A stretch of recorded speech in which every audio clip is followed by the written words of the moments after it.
Hey everybody, I'm Chelsea, this is Tony, and you're watching or listening to our podcast, Picture This. And in today's episode, we're going to be talking about how hackers can steal your photos or your gear. Scary stuff. Yeah, it actually happens a lot, and I think nobody expects that. Nobody thinks it can happen to them, but it happened to us. It did happen to us. Hence this video. Yes. Yeah, we were really shocked. So we wanted to make sure that it doesn't happen to you. And so we'll be telling you how to prevent your gear and pictures from getting stolen by hackers. And hopefully it doesn't happen to you too. But first, this episode is brought to you by the Great Courses Plus. The Great Courses Plus is a subscription on-demand video learning service where you can enjoy lectures from top professors around the world. Their courses stream on your TV or your computer. You should check it out. They have more than 7,000 video lectures available now. We've taken a look. Go to thegreatcoursesplus.com/Tony and you can get a free month trial. Yeah, try it out. There's lots of awesome videos that you can watch for free. We'll talk about them in a little bit, including this awesome night wildlife photography video by a National Geographic photographer. You can click on the link below, too, in the description to check it out. But first, let's talk about how the different ways that hackers can actually... You want to start with the hardware stuff? Because it is possible to get your gear stolen, especially if you're selling it. Yes. So we'll talk about the hardware stuff first, because I think that a lot of people worry about getting their gear stolen when they're out and about.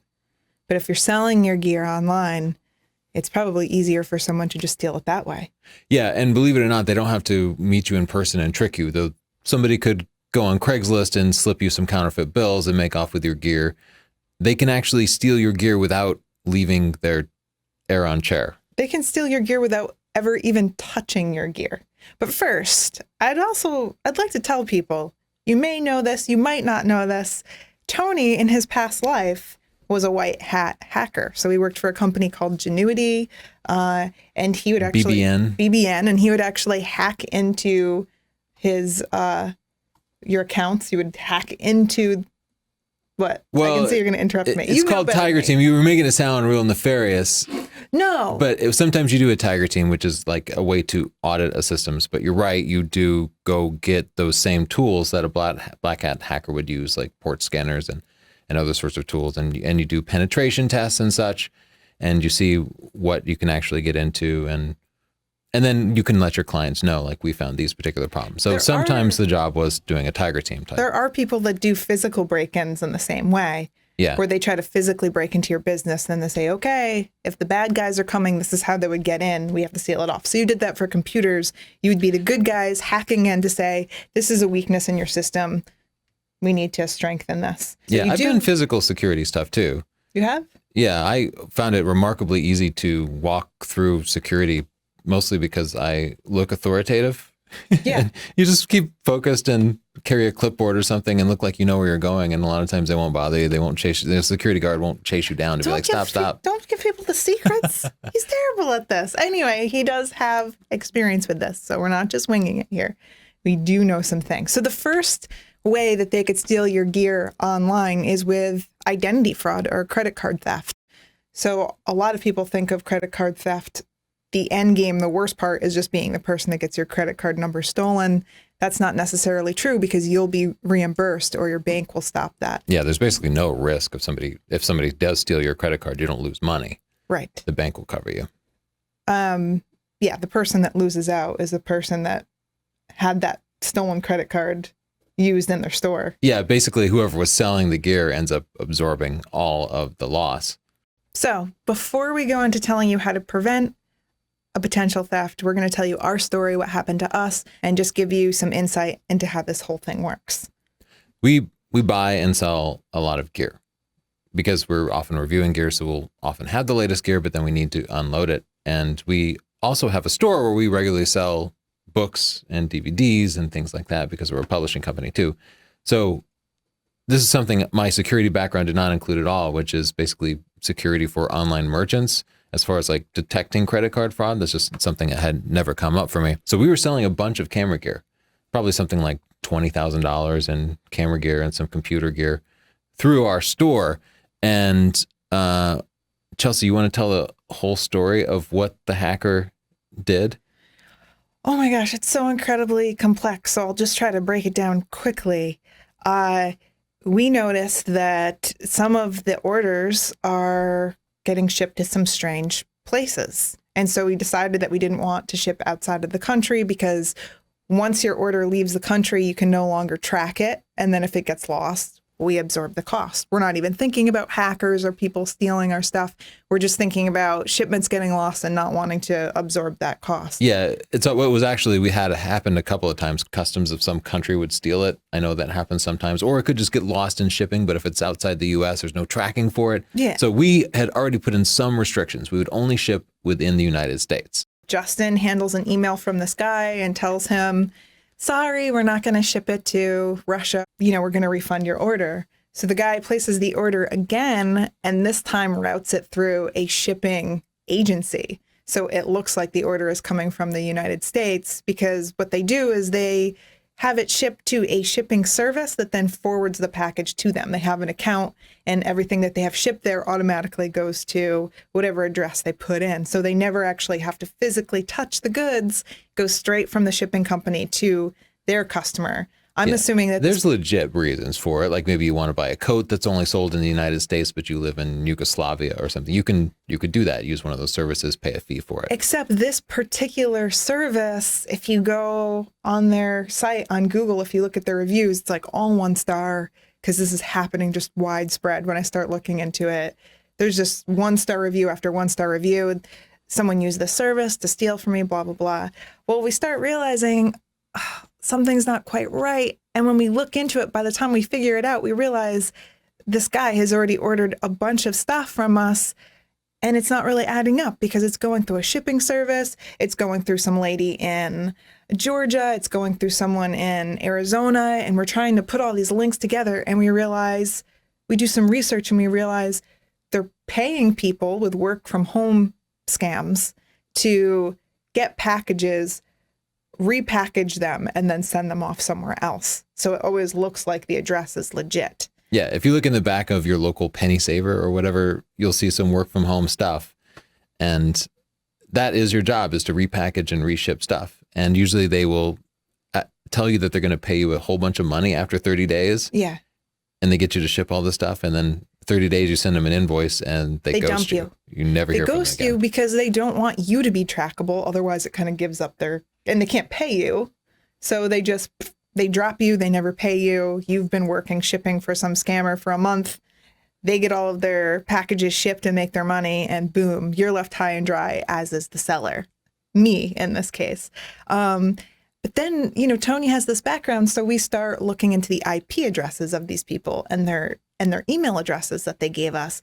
And we find out they're using zombie computers. So they basically hack into someone else's computer, use that IP address to then do all of the nefarious things. So when we look at the computer that's actually been stealing from us, it's some car dealership in New Hampshire or something. Yeah, who certainly just didn't have their computer well protected. Yes. They don't have anything to do with it. There's no point in calling the police on them. No, they have nothing to do with it. It's just malware on their computer. Their computer is a zombie computer. So we get deeper and deeper into this, and we realize this person's name is on nothing. We look into their email address, and we find sites where you can just buy an email address. And you can just buy these IP addresses, and you can buy stolen credit card numbers. And I'm getting deeper and deeper, and it's this huge problem where there are hackers that are just stealing American credit card numbers, selling them on the dark web for some low price, and then those people go in and use your credit card information to steal from small businesses like us. So it's really a huge thing. They steal millions, hundreds of millions of dollars and stuff every year. Yeah, and it's incredibly elegant. There's almost no risk to the hackers because they never touch the gear. They get it shipped to some mule who forwards it. So that mule will actually sign for it. Yep. And if you were to report it to the police would just show up at this totally innocent person's house who just thinks he has a work from home job. Yeah. And at that point, okay, they'd stop shipping stuff, but there's still no way to contact the hacker. They will usually be shipping it to somebody who has already agreed to buy it. So Right. This particular person who buys it from your store might have already sold it on eBay to somebody else. Right. They already and sell gotten it. the money from them. And then the person receives it and they have no idea that it's stolen merchandise. Yeah. So basically, it's a complex way to convert stolen credit card numbers into actual usable cash. One more thing I should mention. This is the scariest part for me. We're getting these orders in and we know whose credit card it is. So we go to PayPal and we say, hey, we know. PayPal handles our credit card transactions. PayPal handles our credit card transactions. And we say, hey, we have good reason to believe that this is a fraudulent charge. And PayPal just says like, just refund it. Just refund the order. They won't handle it. In other words, PayPal just doesn't want it to be their problem. They're not even protecting the consumer in that way. They're not protecting us, certainly. They're actually just they're not contacting any banks. They're letting this person get away with credit card fraud. They just don't want it happening on their watch. So it's pretty scary to realize the banks don't care about it. PayPal doesn't care about it.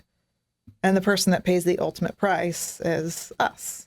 Yeah, it's the merchant's responsibility to identify whether the person using the credit card is a criminal, which online is practically impossible. If it were an in-person sale, maybe you could check their ID against the name on the credit card. Yeah. Maybe you could check their signature. Not that many places actually do that, but at least you have that possibility. Online, there's not many options. We have changed our policies to make it more difficult for us to get robbed again. Yeah. And we came up with some ideas for how you could potentially avoid this situation. Right. So one of them would be to make sure that the billing and shipping address are the same. We were selling our gear around Christmas time, so it would make sense that someone might be in Connecticut and buy a camera and send it to California where their niece or nephew lives or something. Doesn't seem that unusual. And I'm sure people do it often. I do it on Amazon, order things, ship them somewhere else. Don't allow that. So that's not part of our policy anymore. Yeah. Your billing and shipping address should be the same. Another thing to do is check and make sure it's not a shipping service. We won't ship to a shipping service. Just Google the destination address and it should come up. If it looks shady, if it looks like some weird, one of them was a storage facility, some weird business operating out of a storage unit with one of those roll up doors. Yeah. They know about it too, that storage, that particular one. The guy doesn't care. I stopped. But some of them were also just people's homes because they had those work from home mules doing the job. And then different billing and shipping names. Make sure that the names are similar. This particular hacker used the same name every time, Maria Galanova. And that was just their name that they used. It's not the actual person. Yeah. Just anecdotally, we did with some level of confidence, track down the actual person who had been doing it. I believe we did. And because they were a little sloppy, they used the same email address they placed the orders on. They used it for other online activities. Yeah, on Facebook, I searched the email on Facebook and managed to find some connections and piece together. We found the actual person. Yeah, so he was a little sloppy in his work. He should have covered his tracks and gotten a unique email address. Yeah, it seemed like he lived with his mom. But so why not just show up at his house and or call the police on him? And the reason is he lives in Russia, and they do not care. The authorities there just generally do not enforce that kind of thing. Yeah. It's also really difficult to prove it in a confident way, to put together a chain of evidence. But even if you could put together the evidence, the law enforcement just probably would never do anything about it. Well, so you're just kind of out of luck. It's frustrating. The other thing is, after we figured it out, the same person tried to order more things, and we just said, sorry, we can't ship to you. I don't want to irritate a hacker. Someone has the potential to go into your computer and do whatever they want. I would not recommend trying to get revenge or call them out or be aggressive with them in any way. It's not worth it. If you lost money, you lost money. You're not getting it back from them. Do not put yourself out there and make them angry at you. They'll know your email address. They know any information. They could put it out to a network of hackers and try to get revenge again. So I would not recommend doing that. Yeah, and I'll even say it's a common policy at a lot of big ISPs where if a hacker gets into your network, you'll push them out, you'll get rid of their stuff, but you generally don't pursue any sort of litigation, because if you do, unless they've done something like appalling with your network. But for most incrimination, most terrible things they might do, you just kind of let it slide. Because if you do pursue them with law enforcement, for one, the case will probably not be successful, but also you will then become a target for them. Yeah. And they can do, hacking networks like this can take an ISP offline and basically ruin your business. So there's this weird sort of agreement where the ISPs just kind of let hackers get away with stuff because that's the only way they can survive. If we haven't freaked you out enough, we should show them the live map. It's this visualization of attacks currently going on. From what I understand, they have what security people would call honeypots, which are little devices that pretend to be computers and just kind of wait for people to attack them. And these devices don't do anything. So if anybody contacts them, then they know it's a nefarious attack. So as a result, they have kind of a way, they know all incoming communications are illegitimate. And that's kind of what that's tracking. You'll see that China and Russia are kind of originating a lot of these attacks. Well, we're right up there. Look how many we have. Yeah. We're being attacked the most, and we're attacking most of the United States. Yeah, I would say if somebody's attacking from the United States, they're probably being sloppy, because there are times when law enforcement will track you down, especially if the FBI gets involved. You'd probably want to at least be bouncing it off of some VPN or something. I keep watching this. I don't know why I feel like I'm giving advice. I'm like mesmerized watching this, because every once in a while the whole map lights up and I just think, what the heck just happened? What is going on? So all being told, this person, using a couple of different accounts, managed to place a lot of different orders within we lost a lot of money. A few days before any of these chargebacks got back to us and before we realized our mistakes. We even got one returned, and Justin apologized to the guy in an email and then sent it back. I don't blame him. He's great at customer support, but we apologized to the person that stole from us and then sent them the gear. We are so dumb. Do not be like us. Yeah, and if it is something valuable and you want to be confident that you're not getting defrauded, or more confident, give them a call on the phone and talk to them about why they want the gear. Yeah. If they're ordering a lens from you, say, hey, what body do you have? And they should know that they need like a similar body and something that's compatible. They'll of course know what type of camera that they're using. And if they don't answer that, just cancel the order. It's not worth the risk. No. Because you can just ship your gear off and it's just gone. You don't get any money for it. That was the worst holiday surprise for us. Like every day we'd get a chargeback thing and we'd just be like. But I was so excited. We were selling so much of the gear so fast. I was like, oh my God, we sold so many cameras and stuff. I can't believe how well these sales are going. We're not going to get our money back. We maybe just write it off on your taxes if this happens to you too. That's what we're doing. It's really frustrating. Nobody cares. Okay, so that's it. So if you're selling gear online and you don't want to get your gear stolen by hackers like us, make sure that you verify the order, same shipping and billing address, same names for shipping and billing. And if it's a large order and you really want to verify it, call them or make them send an ID. You can do that. Yeah, and just be safe. If you're using, another way to do it would be to use PayPal, and you accept payments from a verified PayPal address, because PayPal will protect you in those circumstances. They actually have way better security. Yeah. Than credit cards do. Well, I think the PayPal fees are pretty comparable to credit card fees, but of course not everybody has a verified PayPal address. Credit cards are certainly more convenient, but they're also easily stealable, if that's a word. You can also meet the person at their house and have tea with them and their mother, and that would be another good. You could personally hand deliver it. But probably want to meet them in a public place. No. You want to also get killed before you have your gear stolen. Okay. And check for counterfeit bills and do not accept checks. Just in general. It can actually be pretty difficult because there are a lot of people out there looking to take advantage of you. Even your other people in like a Facebook gear exchange group. Yeah. You need to watch out for them, because thieves will frequent that type of place. Some people just think of all the bad stuff, don't they? Yep. And you know what another trick is? They'll offer you, you'll be selling a lens for $1,000. They'll offer you $1,200 for it. You know what my mom taught me? If it sounds too good to be true, it usually is. She's right. Yep. And they'll send you the payment and they'll say, hey, can you just send $200 to my friend? or $100 to my friend, and you'll feel like you're making an actual profit here by just helping this person with this minor transaction. And then you find out the transaction was fake and you just sent off some I didn't know chunk that of was money a for thing. nothing. What the heck is wrong with people? I know. It's really hard nowadays. Everybody's out to get you just because they can do it from the convenience of their home.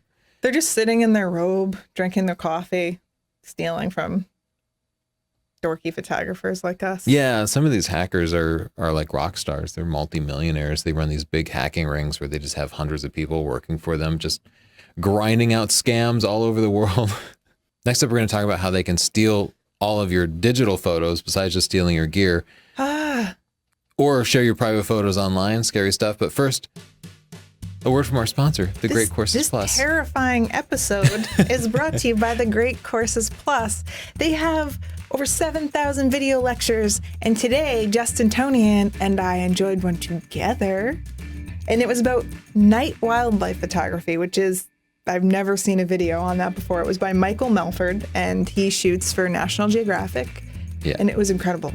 Yeah, it really was the commitment of this man. Like, he has dedicated a huge portion of his life to this extremely difficult thing. Yeah. Like catching like flying animals, like flying bats and stuff and at frogs night. at night with lighting setups, and he shows you how to do the lighting, and he shows you his favorite macro lens and how to set up kind of a little hack together macro rig. It was very cool, very educational. Yeah, and he walked through step by step his decision-making process about each photo. So he'd show the first photo where he had the light positioned this way and would explain, oh, this one didn't have enough depth, so I moved the lights a little bit this way. Some of the shots were actually set up where you'd put a frog in a tree knowing that it was going to do this. So he really walked you through how each and every photo was made, and he had an incredible library of photos in this discipline that I had never seen good documentation about.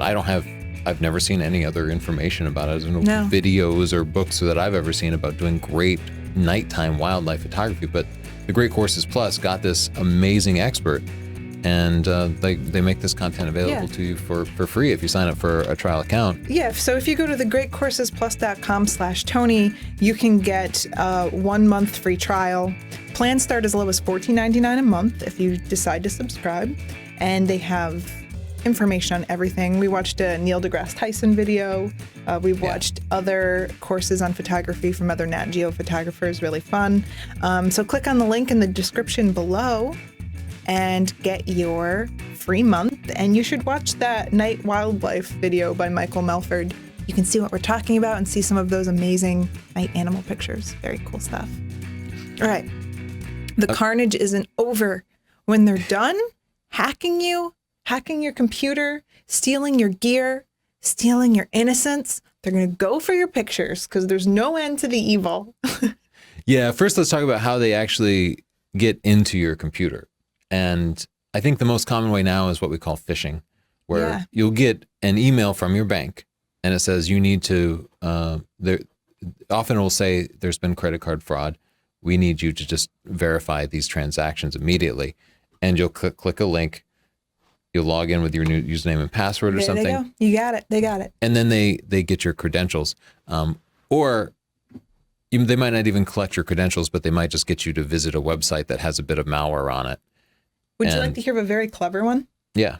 While researching this podcast, I found an F-Stoppers article all about, it's a website and they compile people's photos from Google Photos and they make it look like you can buy them for a poster.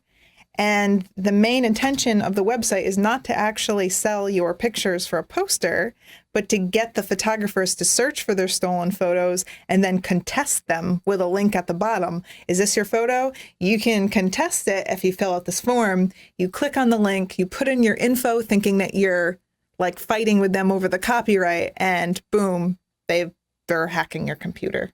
So sneaky. So sneaky. Yeah. Some things you can do to prevent that are, for one, keep automatic updates turned on for your computer and your browser. Because a really common thing are drive-by attacks now, where you just need to visit the wrong website and it can infect your browser and thus infect your computer and put some bit of software on your computer where they now own your computer remotely. And that includes all your photos. And we'll talk about what they do once they get access. They can do terrible things. Yeah. It's also fairly common that somebody will attack a computer over a network. So a computer communicates on the network in many different ways. And sometimes an application like an instant messenger will be listening for incoming bits, and it will do it in such a way that it's vulnerable. So if you send the right type of network communication to it, you can just bam, get access to somebody's computer. Trojan horses, you might install what looks like a totally legit app. Maybe it's a basic photo editing app, a screen capture app or something. But in addition to that useful app, it has some malware on it where they can, again, take control of your computer. So then once they get control of your computer, one of the most likely things is ransomware. Before we go there, Tony, you have a lot of experience with this. I've noticed that you can look at something and easily detect what's could possibly be some kind of virus. Yeah. I, on the other hand, I don't have that whole background. Sometimes I get a little clicky. Sometimes I get a little too curious for my own good. What are your tips? Justin, do you ever get clicky? Are you smart about that? No. He doesn't get clicky. Justin's not clicky. Siobhan is very clicky. Okay, I'm going to put us in the same clicky boat. We just, oh, what's this? We just ran a zip file? That seems like a great idea. What should people look for if they're like me and they don't have this big background and they're a little paranoid? They don't want to be clicking on the wrong things. What is some solid, just general advice? Slow down and read those dialog boxes that pop up. Okay. Problem one for me, guys. Come on, let's listen. What else? It's hard because like user account control, they call it UAC, will often pop up when you're doing something normal. And it will say, are you sure you want to do this? This could be dangerous. And you're just changing, I don't know, you're changing some setting on your computer. And so you just click, okay. And you get used to just bypassing these security warnings. But then you go to install a piece of malware and Windows will pop up and say, whoa, you don't want to install it. You're, okay, shut up. That's me. Yeah. So slow down and actually read those. Yeah, don't Cousin Larry those warnings, because those warnings are Cousin legit. Larrying is not a thing, Yeah, Tony. that's really, 4 people are getting that joke. That's just me. Including Balky. Balky is out there somewhere like, I get it. Cousin Larry never listens to me. Okay, so slow down and actually read what your computer's trying to tell you. Don't follow links from emails to go to your bank. Go open up a browser and type in the name. What about the little lock at the top next to the address? Did you look for that? Yeah, once you type in the name, instead of clicking a link, you type it in, you should then see that little lock, which means the connection is authenticated. It's still not 100%, but it's certainly much safer. If you click links, you can even look at the URL and it will look like it says PayPal or Bank of America, but there are different things that they can do to make it look like a legit URL. Like they might use Unicode characters, like instead of the A might have umlauts over it or something, and you might just not notice it, or it might be an alpha symbol instead of an A symbol. And at a glance, it looks just like it. Sometimes they'll even just put an M in instead of an N. And I swear you can look right at that URL and not notice that. They're so good at it and they spend so much time perfecting it. And I spend so little time looking for it. So it's just spending that extra time being aware and educating yourself. And maybe even just researching something if you're not sure. Like that poster website, before you get all upset. Maybe you just think, take a step back, Google it. What's this all about? Figure out what it's actually about. I would also say like 90% of phishing efforts that I see have some serious spelling or grammatical errors in them, just because most of these hackers are English as a second language. So they'll make that kind of common mistake. But that can be an easy tip. Now, the good hackers will just hire somebody a native English speaker to review their work, so it'll be spot on. But a shocking number of them are given away just by grammar errors. What's your job? I do copy editing for hackers. Yeah. That's what I do. I got a business card. Let's talk about ransomware, because that's the one that really scares me. And that's how you could lose all of your photos at once. Yeah, and all of your stuff. All of your stuff. So tell a ransomware story. Well, the first ransomware story that I ever heard was on the podcast Radio Lab, because I'm just talking about a lot of podcasts today. They hijack your computer. You get a message on your computer that says, pay us X amount of dollars, usually an absurd amount, or we'll erase everything on your computer. Yeah, dollars or Bitcoin it's sometimes. It's actually Bitcoin. Sometimes they'll have you like Western Union some money over, but now that Bitcoin is here, that's more convenient. Bitcoin untraceable, so they'll make you pay, or You can lose everything on your computer because they have total control of it. Yeah, and they absolutely do, because they have installed something on your computer at least a few days ago that in the background has been going through and encrypting all of your files with a key that only they know. And when it's done with the encryption process, including your backup drives, if you have USB drive hooked up or something, they'll encrypt that too. So that doesn't really help you out. They'll encrypt everything and then take the key away. And the only way to get it back is to give them money, and then they'll send you a key. So in this particular Radiolab episode that I'm talking about, I think it was a grandma, and I think she actually wrote them and said, could you give me a little more time to get the money? I need a ride to there was a Bitcoin ATM. I think there are only a couple in the country or something. Mm-hmm. And they actually gave her more time, which was interesting to me because it tells you that there's an actual person on the other end, which is just so strange to think about. Those organizations pride themselves on good customer service. They will typically have a team of people that provide 24/7 customer service to their victims, which they treat like customers. And you can negotiate with them. You can ask for a lower price. I like the idea of a follow-up call, like, hi, I'm just calling from the ransomware company. We want to make sure you had a great experience when we were hijacking your computer and stealing all of your savings. They actually do. If, for example, it'd be easy for them to get the money and then not give you the key. Yeah. But if that happened, then everybody would say, oh, I paid them and they didn't give me the key. And then nobody in the future would actually pay them. But instead, you'll look and people will say, oh, yeah, they definitely got me the key. After that, they will even put you on a list where you won't get infected again because they don't want to hit the same person multiple times because, again, that would prevent other people from actually going through the process. So they will treat you well. You just have to pay them. I'm so scared it's extortion. of the world. But they have good customer service, at least. You can say that about them. All right. So what we do is we back up our computers. We put things in the cloud. We also just put them on disks off of our computer. Yeah. It's a little unrelated, but I'll say what also freaks me out is that they do this to very large companies and hospitals and public transportation, and they can shut down airlines, public transportation. They can lock you out of hospital files, and they ask for millions from them. So these people are not just hijacking our photos.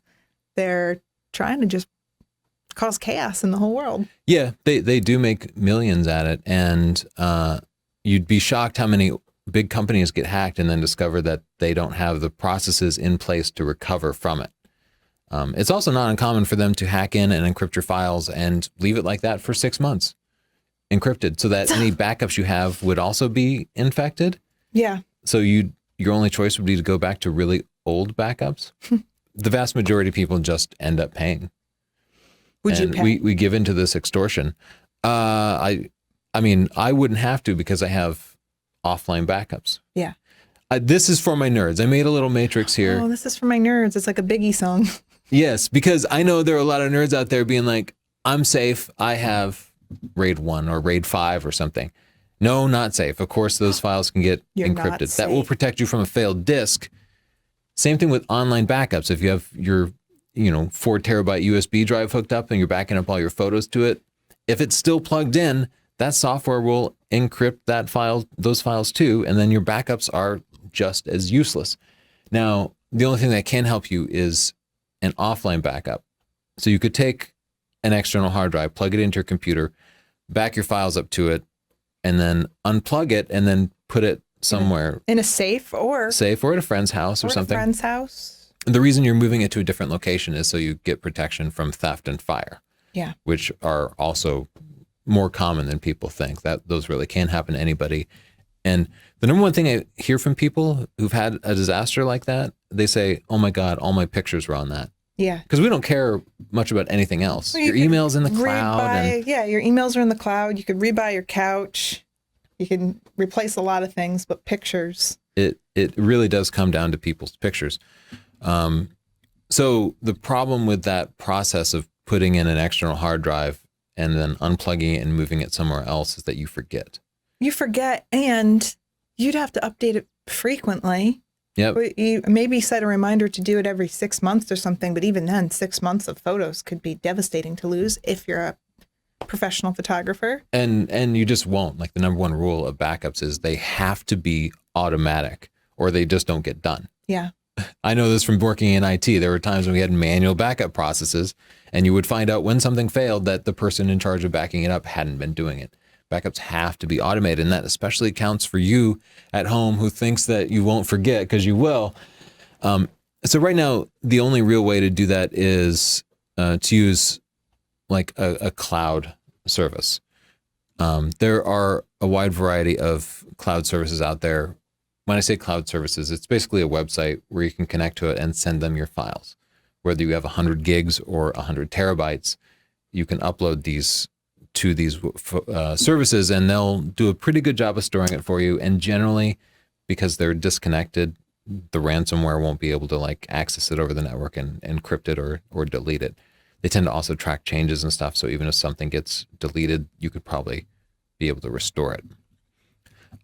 I wish I could tell you the right cloud service for automatically backing up your photos, because I have experimented with all of them and I have yet to find one that I was truly satisfied with.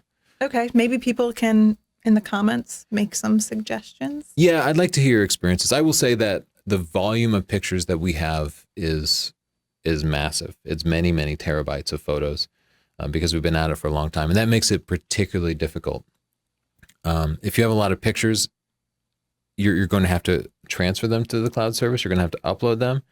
And depending on your upload speed, it might take you 6 months or a year of continuously uploading it before it actually gets there. But maybe you don't have that many pictures and it can be fairly simple. I will say Google Photos has a free service where they will synchronize the photos on your computer to the cloud, but they synchronize a lower resolution JPEG version. So you're not getting all the raw files and stuff, but still it's better than nothing. Yeah. So I would suggest, if nothing else, set up Google Photos. At the same time, I didn't have a great experience with the software. I found it just kept failing and it just kept giving me random errors that couldn't be troubleshooted. Troubleshooted. I don't know about that one. I'll also say in my research, I found Amazon Glacier to be the lowest priced recovery service. It's a special service that isn't like Dropbox. Like they don't give you just random access to your photos quite as easily, but it's cheaper. Okay.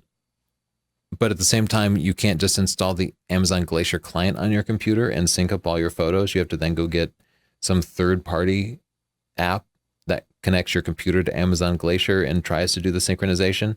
And I experimented with a couple of those apps, and I didn't find one that I felt comfortable recommending, something that worked consistently for me over the course of a couple of months. And you really need to find something that does that. So the simplest thing you can do is get your Google Drive or OneDrive or Dropbox and just drag your pictures folder over and synchronize it.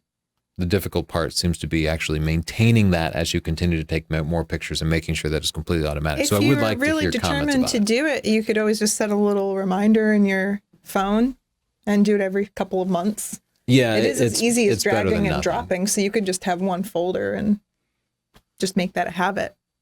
Yeah. But yeah, please, nerds out there, let me know what you've done that has worked for you for over the course of 6 months for a large volume of pictures, because I know a lot of people would be interested in finding that out. What about protecting your private photos so that you, Tony, your nudes don't get stolen?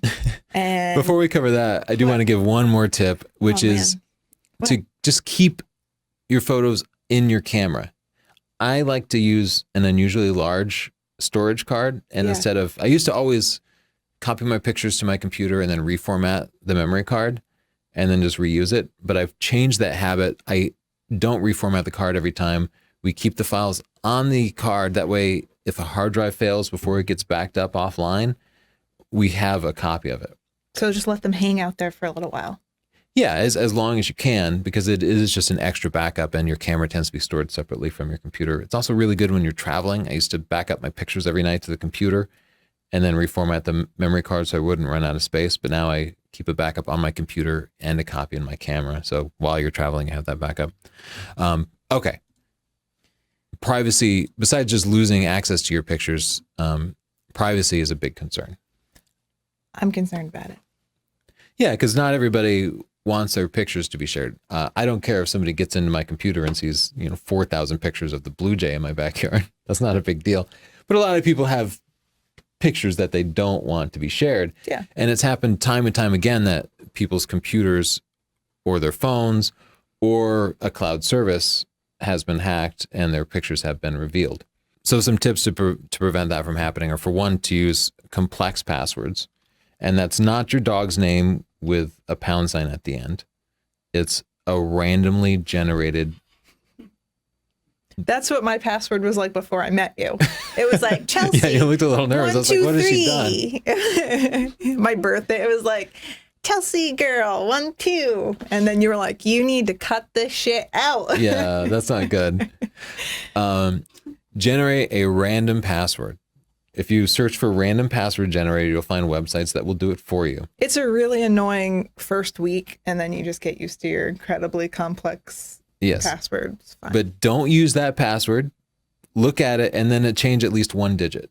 Because, of course, the website knows the randomly generated password. Dang. Yes. So use that to make your own unique password. Don't use the same password on multiple websites. That's really hard, right? Yeah, because you know one and you're like, oh, this is easy.